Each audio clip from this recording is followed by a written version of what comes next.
PTI का इस्लामाबाद में जलसे का प्लान तब्दील, अब जलसा सवात में होगा।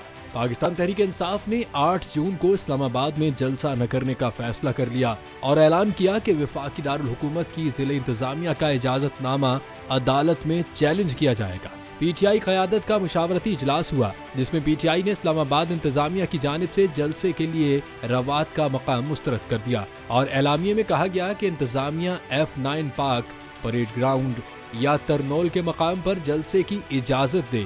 साथ ही तहरीक इंसाफ ने 8 जून को रवात के बजाय सवात में जलसा करने का ऐलान किया और कहा कि तहरीक तहफ़्फ़ुज़ आईन पाकिस्तान की पूरी क़यादत जलसे में शरीक होगी।